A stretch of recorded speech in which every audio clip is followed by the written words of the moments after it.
tu mets un grain en terre, je vais prendre un autre exemple. Pour ceux qui font un peu de cultivation, un peu de culture, lorsque j'étais dans les années que j'étais jeune, j'étais encore chez mes parents, nous avions de grands terrains chez nous à la maison. Et nous avions donc décidé, ma mère m'avait dit, écoute Jacques, ce serait bien que tu puisses retourner la terre et planter les pommes de terre. Ah, je dis, ah bon. Donc, vous voyez le travail, hein, vous voyez le travail. Donc moi, j'avais là quel âge, 14-15 ans, là en train de retourner tout le jardin avec une pelle. Et puis, on a planté les pommes de terre. Et je ne sais pas si vous avez fait l'expérience, mais lorsque tu déterres une pomme de terre qui commence à pousser, quelque chose de très spécial apparaît. Très spécial. Je ne sais pas si vous avez vu ça. La pomme de terre que tu as plantée, elle est devenue, mais complètement de la pourriture. Il ne reste plus rien de cette pomme de terre. Cette pomme de terre que tu as plantée ne te fait jamais d'illusion, tu ne vas jamais la manger. Il fallait qu'elle meure, qu'elle pourrisse, qu'elle disparaisse à tout jamais. Et en disparaissant, elle produit elle-même autour d'elle-même un terreau qui se mélange à la terre, dont les autres fruits qui sont en elle vont sortir et vont se nourrir. Mais la pomme de terre que tu as plantée, tu ne la mangeras jamais. Aucune pomme de terre qu'on mange, mes amis, c'est une pomme de terre qui est venue d'une mort. Une mort. Elle était unique. Elle est devenue plusieurs. Nous allons lire un autre texte, voulez-vous? Dans Romains chapitre 8. Romains chapitre 8. Ça va? Est-ce que vous me suivez bien? C'est pas trop compliqué? Quelque chose quand même, hein, c'est un peu, oui. Parce qu'on lit les textes, et puis en fait, on n'a pas... On le lit machinalement, mais il faut réfléchir pourquoi. Pourquoi il n'est pas écrit? Car Dieu a tant aimé son fils premier-né. Ben parce qu'il n'était pas encore le premier-né. Il n'est encore qu'unique. C'est la mort qui produit la vie, et qui produit les frères et les sœurs et les fils. Lisons Romains chapitre 8, verset 29.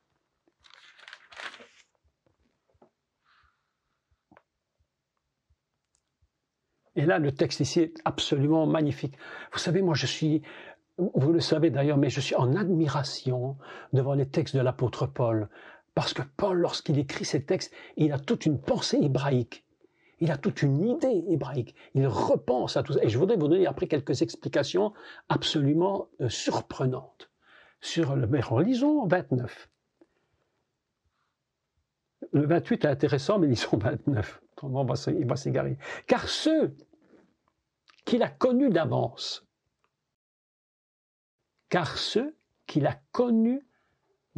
c'est-à-dire vous, moi, nous tous, de toute éternité, du monde de la Bria, nous étions là dans sa pensée. Je vous regarde tous. Je vois Marie-Odile, je vois Irène, Liliane, Marina, et Sébastien et tous les autres, Étienne et tous les autres. Avant même que tu naisses, tu étais déjà prévu. Plus que prévu, existant dans le cœur du Père. Tu étais dans le monde le plus élevé qui puisse exister, qu'on appelle le monde de la Bria. Tu étais là avec lui. Car ceux qu'il a connus d'avance, il les a aussi prédestinés. Alors là, ici, le mot prédestination est très intéressant parce que nous allons faire le lien entre prédestination et olam, éternité. Tu ne saurais pas être hors de la prédestination parce que nous avons été créés dans l'éternité, pour l'éternité. C'est ça la réalité. C'est pourquoi nous sommes prédestinés. Il n'y avait pas d'autre solution. Si tu n'étais pas prédestiné, ça voudrait dire que tu étais créé dans un autre endroit, dans une autre façon. Mais c'est impossible. Vous me suivez bien? Vous comprenez les relations, hein, les prédestinations. Tellement de discussions sur ces choses, en fait, elles sont très simples. Ceux qu'il a connus d'avance, il les a aussi prédestinés à être semblables, écoutez, à l'image de son ben. Ici, on utilise seulement le ben. On ne va pas utiliser Beror, on ne va pas utiliser Ben Yechido, Hein, on va pas utiliser l'expression son fils unique, on utilise seulement l'expression fils. La notion du fils, c'est après qu'elle va se développer la notion. À l'image de son fils, afin que son fils fût le Béror. C'est-à-dire qu'il n'était pas encore. Dans le plan de Dieu, mais dans la réalité terrestre, il n'était pas encore Béror. Il va falloir qu'il le devienne par la mort. C'est la mort qui va permettre qu'il passe d'un statut à un autre. Au moment où Shavuot, le moment où la première personne a dit à l'apôtre Pierre, « Écoute Pierre, on a très bien compris ce que tu nous as dit. Nous venons, nous faisons teshuva, nous retournons et nous venons à demander au Messie de nous sauver au moment où ils acceptent le Seigneur, le premier fils va naître. » À ce moment-là, la notion de Béror apparaît sur terre, de façon définitive. Il n'y aurait eu qu'un seul qui se serait donné à Christ, un seul. Le Fils unique devenait premier-né. Il fallait qu'il meure. Lorsqu'il était sur la croix, nous étions tous en lui, mais nous ne pouvions pas naître, nous ne pouvions pas sortir du monde de cette bria. Pourquoi? Parce qu'il était toujours vivant. Il fallait que le grain meure pour que nous puissions être libérés. Et c'est pourquoi la Bible nous dit que c'est par sa mort que nous avons été rendus libres. Vous voyez que le mot liberté a deux sens maintenant. Libre dans le fait d'être libre, mais libre de l'enfermement dans lequel nous étions en lui aussi longtemps qu'il n'était pas mort. Ah, mes amis, ne me regardez pas avec des yeux comme ça, je vous en supplie. Écoutez ceci, c'est tellement incroyable, c'est tellement impressionnant que les mots sont pesés. Les mots sont pesés. Alors, j'aimerais quand même que nous puissions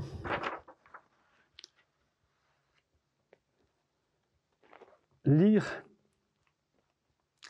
regarder quelques mots ensemble. Donc, Yarid qui veut dire unique. Yarid, unique. Je vous ai donné sur votre feuille, sa valeur numérale est de 32. C'est-à-dire seul, isolé, écoutez même solitaire, solitaire. On dit de Yeshua qu'il était solitaire. Et la valeur de 32 est égale à un autre mot que je vous ai écrit, c'est le mot lève, 32. C'est-à-dire que le Fils, son unique, en réalité, quand il donne son unique, en fait, c'est son cœur qu'il donne. Vous imaginez quand Dieu prend de son cœur et qu'il donne tout son cœur. C'est pourquoi il est écrit qu'il a aimé à l'infini. C'est un amour ininterrompu, et dans cet amour ininterrompu, nous avons la notion de Yahed qui est unique. Yahid, il est unique. Le cœur unique, c'est le cœur de Dieu. Et il donne son cœur. C'est pourquoi il dit, lorsque j'ai donné mon Fils unique, on devrait traduire, si on fait le décodage de la Torah, dans sa valeur totale, dans sa valeur pleine, Dieu a donné son Fils, son cœur. C'est ça qu'il donne. Dieu donne son cœur pour le monde. Texte absolument extraordinaire.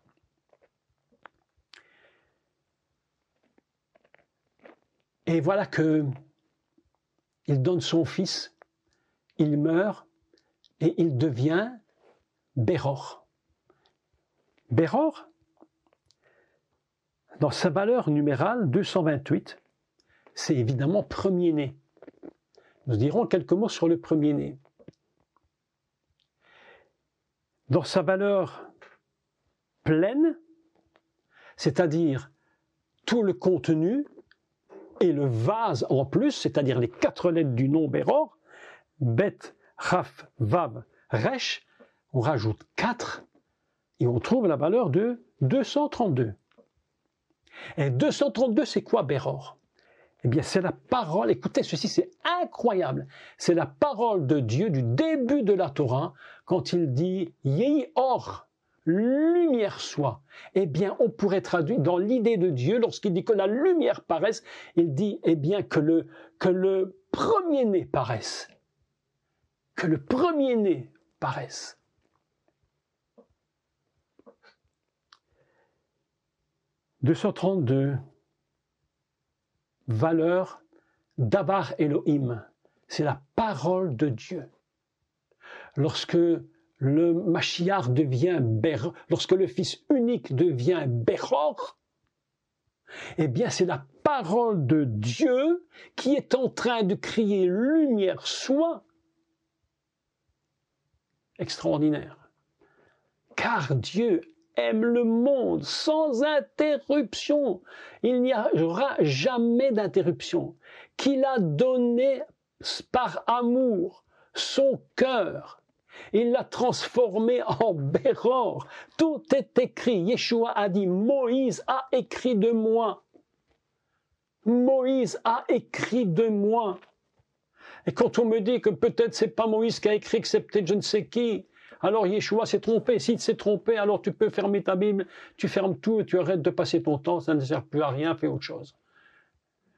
Mais Yeshua a dit, Moshe a écrit de moi. Je suis en train de vous décoder chaque mot de la Torah pour vous dire tout le Messie est là en tant que fils. Il est là en tant que premier-né. Il est là en tant que fils unique. Tout est dans la Torah. Tout est dans le premier jour. C'est absolument impressionnant. Car Dieu a aimé le monde d'une façon que tu ne peux même pas imaginer. Ça nous dépasse complètement. Dieu n'est pas un amour. L'autre jour, mon épouse me disait, mais comment est-ce possible? Israël fait des bêtises, des catastrophes, il se repent à l'instant même, Dieu les pardonne. Mais je vous dis, c'est parce que l'amour de Dieu n'est pas un amour en pointillé. C'est un amour en ligne droite. C'est pas je t'aime un petit peu plus, je t'aime un petit peu moins. Israël, t'as fait des bêtises, je ne t'aime plus beaucoup, je t'aime plus du tout. Non, non, non, non. Je t'aime d'un amour, d'ailleurs la Bible dit, je t'aime d'un amour éternel, sans interruption. Voilà le secret du Messie. C'est un secret extrêmement puissant. Et lorsque tu prends la valeur de Béror, écoutez, c'est fantastique, de Béror dans sa valeur numérale, dans sa valeur pleine, pas dans sa valeur, pleine, dans sa valeur numérale, 228, c'est équivalent à Etz Achaim, l'arbre des vies, ce qu'on appelle l'arbre de la vie. Le Béror, c'est l'arbre qui donne quoi? Il donne la vie. Mais pour ça, il faut que le Fils unique meure. Encore là, je me dis, mais vraiment, qu'est-ce que Nicodème a pu comprendre une chose pareille? Parce que lui, il parlait l'hébreu, évidemment, couramment. Mais qu'est-ce qu'il a compris? Qu'est-ce qu'il a compris? Car Elohim a aimé, qu'il a donné son Béror. Vous imaginez? Et alors, c'est extraordinaire, parce que le texte dit, il y a deux façons, écoutez, il y a deux façons de le lire, il y a deux traductions hébraïques. On peut lire « Et beno yerido » ou une autre traduction écrit ceci « Beno et yerido », c'est-à-dire que l'unique est connecté avec l'alpha et l'oméga, l'aleph et le tav, ou une autre traduction, 30 traductions, c'est celle-ci, « Et beno et yerido », le Fils unique connecté et le Fils connecté et le Yerido connecté aussi, tout ensemble. On a une puissance du texte incroyable. Maintenant, je voudrais vous dire quelques mots sur le mot Nathan, Nachal. Nachal. Il est écrit ceci. Je relis. Alors, Kiko ahav Elohim et haolam at ki na.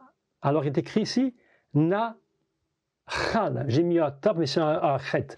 Nachal. Je crois que c'est Nachal. Hein. Il faut comprendre que ce mot qu'on a traduit par avoir, car Dieu a tant aimé le monde qu'il a donné son Fils. Il faut comprendre Nachal dans le sens de... Attendez, je reprends la lecture, c'est une erreur, je reprends. La deuxième ligne. Il a tant aimé le monde qu'il a donné son Fils, afin que, les ma'an, si afin que, lo yovad kol amahamahim, c'est, il a donné afin que quiconque croit ne périsse point, mais ici, et qu'il ait la vie éternelle, qu'il ait. Ici, le mot c'est Yenechal. Yenechal chai olam. Yenechal chai olam, et qu'il ait la vie éternelle. Mais le mot Inechal vient de la racine nachal, qui signifie, écoutez, c'est intéressant, qui signifie hériter. Hériter de la vie. Donc, nous avons, car Dieu a tant aimé le monde qu'il a donné son Fils unique afin que quiconque croit ne périsse point, mais qu'il hérite de la vie. Et nous avons ici Yenechal, qui veut dire hériter, être mis en possession de la vie. Très intéressant, parce qu'on parle de l'héritage. Lorsqu'on parle de l'héritage, c'est tout le problème de, vous vous rappelez, de Jacob et de son frère Esav. Celui qui était le Béror,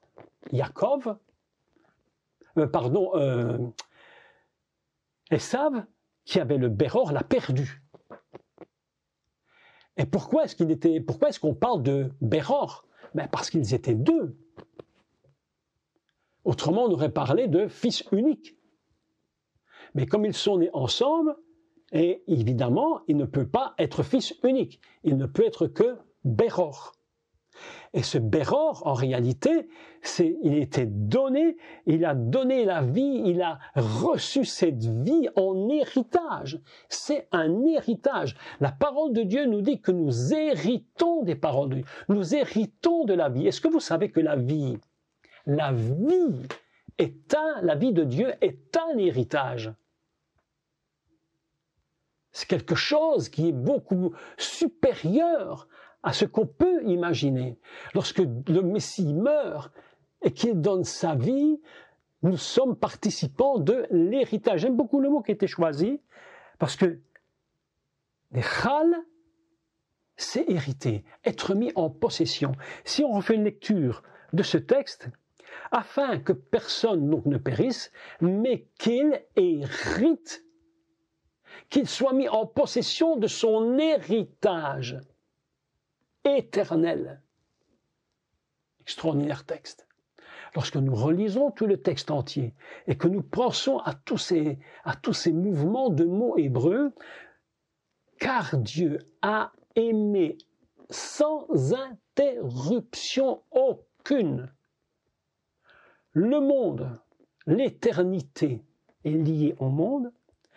Il a donné son Fils, son unique, parce qu'il n'en avait pas d'autre à ce moment-là, et il savait qu'il fallait qu'il meure pour engendrer. C'est pourquoi il est écrit unique. Si ce n'était pas écrit unique, il aurait mis autre chose. Il a écrit son Fils, son unique, afin que, les ma'an, c'est afin que, quiconque, tout le monde ne meurt, croit en lui. Ici, le mot est intéressant. Pour croire, c'est très intéressant. Très ama'amin, c'est le verbe emuna. La emuna, c'est construit sur la racine de emuna, la confiance. Avoir la foi, c'est avoir la confiance. Afin que quiconque ait confiance totalement, d'accord? Afin qu'il ait confiance, et donc il ne mourra pas, mais il héritera de la vie éternelle. Un texte extrêmement intéressant. Jean 3,16. Un texte tellement cité, mais où les gens ne se posent souvent pas la question pourquoi c'est écrit fils unique. Aujourd'hui, je voudrais terminer en vous disant ceci.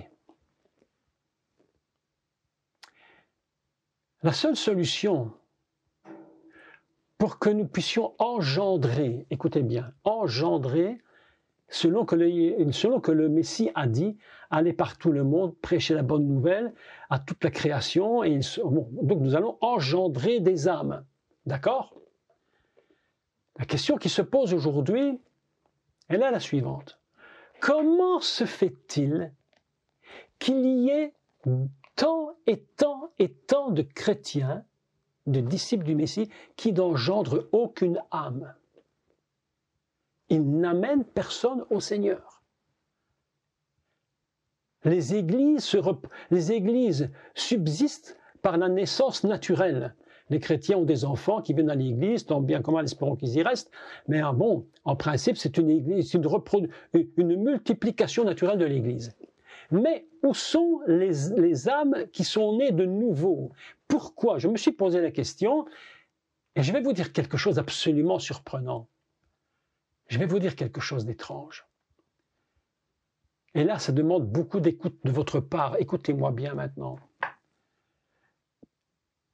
Tous ces disciples, tous ces chrétiens qui vont dans les églises, on ne peut, dans le meilleur des cas, on ne va pas dans le meilleur des cas toujours, on ne prend pas les exceptions et les surexceptions, non, on n'est pas. On parle du meilleur des cas. Que se passe-t-il dans les églises? Ils viennent à l'église, ils sont tous des fils et des filles de Dieu, parce qu'ils sont là, fils et filles de Dieu. Ils sont, pour la plupart, pas tous, la plupart des fils uniques, des filles uniques. Ils n'engendrent pas. Est-ce que vous me suivez? Ils n'engendrent rien. Mais ils sont fils, mais uniques. Pourquoi est-ce ainsi? Dieu crie et Dieu leur dit, mais allez-vous enfin comprendre qu'il faut que vous deveniez maintenant des bérors? Mais pour devenir un béror, il faut mourir.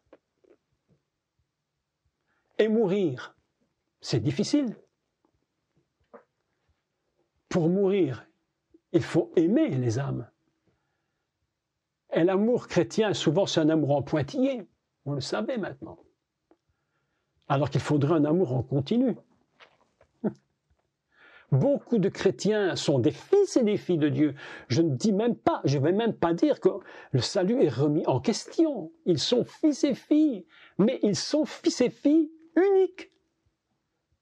Et maintenant, il va falloir que nous devenions des premiers-nés. Au moins que tu engendres une âme pour que tu passes dans le statut de béror. Dieu savait que si le Fils unique ne mourait pas, il n'y aurait pas de vie qui allait sortir de lui. C'est pourquoi, c'est parce qu'il meurt que vous êtes là. C'est toi qui as fait de lui un béror. Parce que sinon, si tu n'étais pas né, suppose que tu sois le seul qui soit venu à la croix et qui ait reçu le Seigneur. C'est toi qui faisais du Messie, du Fils unique, un béror. Mais voilà que dans l'Église, nous nous trouvons dans des systèmes absolument terribles, où beaucoup de gens viennent à l'Église. Et oui, ils sont fils et filles de Dieu, c'est indiscutable. Ils sont venus à la croix, Jésus est mon sauveur, merci Seigneur, je fais teshuva, je retourne, oui, tu m'as pardonné mes péchés. Alors là, mes amis, il faudra vraiment, quand on va faire l'épître aux Romains, on va expliquer en détail la différence entre le pardon des péchés par le sang et la mort par la croix. Beaucoup ont les péchés pardonnés, parce que c'est très important, c'est quand même important les péchés pardonnés. Mais mourir, ça c'est beaucoup plus compliqué. Mais tant que tu es pardonné, tu es fils, mais si tu ne meurs pas, et si tu ne comprends pas qu'il faut mourir à toi-même, tu ne vas jamais engendrer. Et tu ne passes pas du statut de fils unique au statut de premier-né. Est-ce que vous me suivez bien? Pourquoi y a-t-il si peu d'âmes qui se donnent à Christ? Pourquoi si peu? Je vais vous dire la raison. Alors écoutez-moi, écoutez-moi. Vous allez vous reconnaître dans ce que je dis. Je suis convaincu que vous allez vous reconnaître. Parfois, tu vas dans un endroit et tu vas pour parler du Seigneur. Qu'est-ce que les gens disent? J'ai entendu ça toute ma vie. Ah, ici c'est dur, hein. Les gens ils sont à Christ, ici les gens c'est dur. Mais tu vas à Lyon, là, ici c'est dur, hein, c'est très dur. Mais comme si à Paris c'était moins dur. Hein. Puis tu vas à Genève, ah mais à Genève c'est horriblement dur. Oh là, les gens ils sont incrédules. Non, non, non, non, non, non, non, non, non, non. Non, non, non, non, non, non, non, non, non, non, non. Je vais te dire ce qui est dur. C'est que tu es fils unique et fille unique. Et tant que tu ne seras pas mort à toi-même, ce que Dieu a mis en toi, toutes les âmes qu'il a mis en toi, toutes ces personnes qu'il t'a prévues que c'est toi qui engendrerais, tant que tu ne vas pas comprendre qu'il faut mourir à soi-même et qu'il faut laisser les choses, tu seras toujours fils ou fille, mais jamais premier-né. Est-ce que vous me suivez bien? C'est pas trop dur? C'est un peu dur, hein? Mais quelle leçon! Quelle leçon! Nous avons tous en nous une part d'âme que Dieu nous a donnée. Et je vais te dire ceci, c'est très important. Les âmes que Dieu a mis dans ta vie, toi en tant que fille et fils unique, il les a mis en toi pour toi. Et c'est toi qui feras le job. Si elles sont en toi, elles ne sont pas en moi.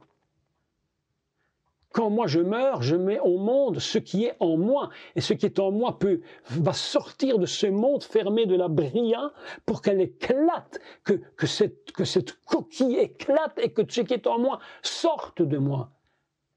Mais je ne sortirai pas de moi ce qui est en toi. Et la seule solution pour être un gagneur d'âme, c'est de passer du statut de fils unique, fille unique, à premier-né. Ça, c'est le secret. Ça, c'est le secret. Un texte extraordinaire, absolument extraordinaire. Claire a écrit ce petit texte, je vais le relire parce que c'est très récent. Elle a refait donc la version Jacques Collin du texte, expliqué en détail, car Dieu a aimé sans interruption le monde, sans aucune interruption, l'éternité liée au monde a permis qu'il donne son Fils, son unique, quand il n'y en avait pas d'autre à ce moment, afin que quiconque croit en lui, émouna et confiance, il a la foi, il a confiance, il ne meurt pas, mais soit mis en possession de son héritage éternel. Voilà un texte incroyable. Ah là, non, Jean 3,16, c'est autre chose. Hein. Alors là, Jean 3,16, c'est autre chose. Vous savez, mes amis, le Messie est mort sur la croix. C'est pourquoi il est écrit qu'il est le premier-né. Il est le premier qui est né de tous les frères et sœurs. Et c'est pourquoi il dit également qu'il est le premier-né des morts. C'est-à-dire que c'est le premier qui a donné sa vie, écoutez bien, afin que nous donnions la nôtre. Autrement, il serait le premier. Il n'aurait pas dit qu'il était le premier des morts, on aurait dit qu'il était le Fils unique qui est mort. Non, il dit qu'il est le premier des morts, c'est-à-dire qu'il faut que nous aussi, nous comprenions qu'il faut mourir pour engendrer. Aussi longtemps que nous ne comprendrons pas qu'il faut mourir pour engendrer, nous n'engendrons rien. Et nos églises, je ne sais pas si vous... Non, mais j'ai entendu des choses incroyables, absolument fantastiques, incroyables. Est-ce que j'ai entendu une chose terrible hier? Une ministre française qui se posait la question, ça fait lever beaucoup de cheveux sur la tête, qui se posait la question, je ne sais plus son nom d'ailleurs, mais Bachelot, je ne sais plus trop. Elle disait qu'est-ce qu'il faut faire avec ces églises qui ne servent à rien? Elle posait la question. Est-ce qu'il faut les raser? Mais écoutez-moi, elle avait raison, les chrétiens se sont levés contre ça, mais elle avait raison. Est-ce qu'il faut les raser? Elles ne servaient plus à rien. Ou est-ce qu'il faut maintenant que soit elles soient utilisées, soit que ce soit les gens, les croyants, qui pourvoient aux besoins de ces églises? Elle disait, mais c'est quand même pas à l'État français à donner de l'argent pour soutenir toutes ces églises qui ne fonctionnent plus. Mais qui est responsable? Qui est responsable? mes amis, vous savez, la responsabilité, elle est où? C'est que il y a beaucoup de fils et beaucoup de filles et très peu de premiers-nés. Très peu. Et c'est pourquoi les églises sont vides. Vides. On me dit, Dieu va faire un grand réveil. Mais je vais te dire, écoute-moi bien, Dieu fera un grand réveil, mais avant de faire un grand réveil, il va faire une grande mort. Parmi les chrétiens, il y aura beaucoup de gens qui devront mourir à eux-mêmes. Arrêtez de croire. Nous sommes les chrétiens, le monde est dur. Mais le monde était dur pour Jésus aussi, très très dur. Très dur. Tout le monde, ça a toujours été dur. Mais il y aura un grand réveil à condition qu'il y ait une grande mort parmi les chrétiens. Vous comprenez ce que je veux dire? On marche à l'inverse du monde ici. On a un langage totalement contraire au monde. Le monde, s'il entend ça, il va nous dire, mais ce type, il est fou, il perd la tête. Mais c'est la vérité, mes amis. C'est pourquoi Jean 3,16, c'est un texte d'une puissance absolument impressionnante, incroyable, qui nous reprend dans notre conscience de disciples du Seigneur, qui nous targuons d'être des fils et des filles de Dieu. Et vous savez écoutez-moi, écoutez bien, ne m'abandonnez pas encore. Vous savez le problème du fils unique, ce que c'est? Vous savez quel est le problème quand vous avez une famille avec un fils unique, une fille unique? C'est très vite de l'égoïsme. Donne-moi, donne-moi, donne-moi. Mais quand on a un frère ou une sœur qui est né, ou deux ou trois d'une famille, les familles nombreuses, ce n'est plus donne-moi, donne-moi, c'est partager. On n'a plus le choix. Et il faut partager l'amour du père, l'amour de la maman, l'amour du papa. Il faut partager les jouets, il faut partager la chambre à coucher. Il faut partager. Mais l'enfant unique, c'est donne-moi, donne-moi. Et c'est pourquoi dans l'Église, vous avez entendu les prières des chrétiens? Des prières de fils uniques. Mais oui, ils sont fils, filles uniques.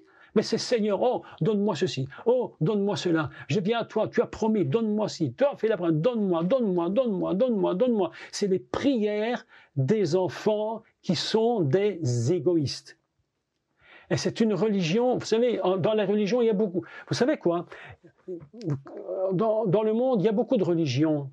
Il y a le catholicisme, il y a le protestantisme, il y a tous les ismes que tu veux, bouddhisme, hindouisme, tout. Mais il y a une religion parmi les chrétiens qui s'est installée dans l'Église. Elle s'appelle égoïsme. Égoïsme. Tout pour moi, tout pour moi, tout pour moi.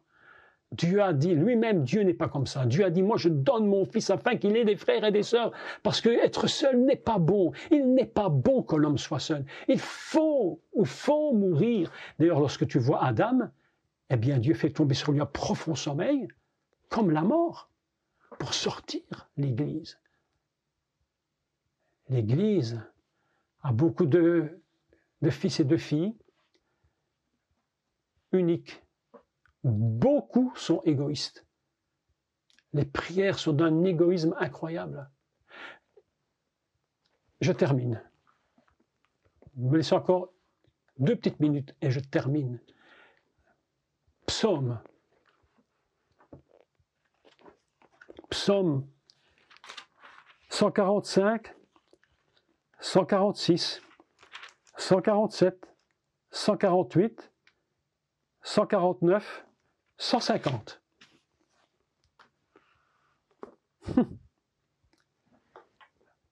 Fantastique ces psaumes. Vous savez comment commencent ces psaumes? Tous les 5. Psaume 145. Je n'ai même pas vu le 144 si ça commençait de la même manière. Eh bien non, justement pas. C'est bien 5, 6, 7, 8, 9 et 10, donc tous ces psaumes. Comment commencent-ils? Non pas, écoutez, c'est très intéressant, non, il commence par la notion du Béror. Et comment commence-t-il? Alléluia. Comment c'est traduit en français? Il est écrit « Louez l'Éternel ». Mon âme loue l'Éternel.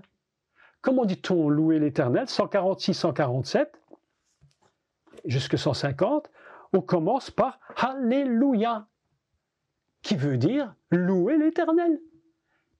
Avant de demander, louer l'Éternel. C'est ça le secret. Cette prière-là, ce psaume 146, 147, ce n'est pas un psaume qui est basé sur l'égoïsme, de la religion d'égoïsme. C'est un psaume qui est fondé sur la pensée du Béror. D'abord, je te le donne, je te loue d'abord, parce que c'est ce qui est important, c'est que je te loue. Mon âme, louez l'Éternel. Est-ce que vous savez que Alléluia, écoutez ceci, très intéressant, savez-vous la valeur numérique de Alléluia? La valeur numérique de Alléluia est de 86, qui est la même valeur que le mot Elohim. Elohim et Alléluia, c'est la même chose. C'est la même chose. Louez l'Éternel. Voilà comment nous devrions tous commencer nos prières. Seigneur, nous te louons, nous te rendons grâce, parce que là-haut, dans le monde de la création, dans ce monde de la bria, c'est toi qui as tout créé. Tu es le Créateur. C'est toi qui as tout fait. Comment pourrais-je être égoïste? Je ne peux pas garder ça pour moi, il faut que je le partage. C'est pourquoi Dieu dit, ne sois pas uniquement fils, deviens, ne sois pas fils unique, deviens fils premier-né, deviens fille premier-né, afin que tu quittes ton système d'égoïsme. Est-ce que vous me comprenez? Est-ce que vous me comprenez? Ce que je vous dis est tellement important. Je ne sais pas si vous sentez dans votre esprit, dans votre cœur, cette puissance qui sort de ce texte. Et maintenant, comme je le fais en général, j'aimerais qu'on puisse reprendre Jean 3,16. Quel texte incroyable, mais quel texte incroyable. On pourrait parler dessus des heures entières, et je crois qu'on n'aurait même pas fini d'avoir tout dit. Jean 3,16. On va lire à partir de 14. Et maintenant, avec ce que j'ai enseigné, on va repenser le texte. On se concentre avec tout, d'accord? On concentre l'idée de Jean 3,16. Et comme Moïse, comme Moshe, oh là là, qui a parlé de moi, éleva le serpent dans le désert, il faut de même que le Fils de l'homme, là il y aura à dire aussi, mais on n'a pas le temps, soit élevé. Car, c'est comme ça, c'est ainsi que Dieu a aimé le monde infiniment, qu'il a donné son Fils unique, afin que quiconque croit en lui ne meure pas, mais qu'il ait la vie éternelle. Voilà un texte qui prend une dimension absolument fantastique. J'espère que ce soir j'ai pu un peu vous aider à ouvrir nos yeux à tous, et les miens aussi d'ailleurs, sur cette immensité de la parole de Dieu. Quand je vous dis que c'est un texte admirable, et que nous devons apprendre à admirer, mais aujourd'hui la leçon que Dieu nous appelle, à laquelle il nous appelle, c'est de passer du statut de fille et de fils unique à Béror, afin que nous soyons, comme il est écrit dans Colossiens, à l'image de son Fils. C'est pourquoi Paul commence en disant, il a fait que nous soyons à l'image de son Fils. C'est ça le secret. Voilà l'histoire. Un texte si magnifique. J'espère que vous avez été touchés par cet enseignement et que votre cœur est tellement réjoui d'apprendre ces choses magnifiques. Mes amis, nous sommes en route vers l'éternité, mais ne rentrons pas dans l'éternité tout seuls. Amenons ceux que nous avons engendrés avec nous, ceux que nous avons aimés, ceux que nous avons porté, ceux par qui nous avons souffert les douleurs de l'enfantement. Nous avons prié pendant des années, mon épouse et moi, des années, des années, des années, pour nos petits-enfants, pour nos enfants. Et tout à coup, voilà ma petite fille qui se donne au Seigneur. Je dis, Seigneur, voilà, nous avons engendré. Je ne suis plus fils unique. Nous sommes devenus Béror. Que Dieu vous bénisse tous, mes amis.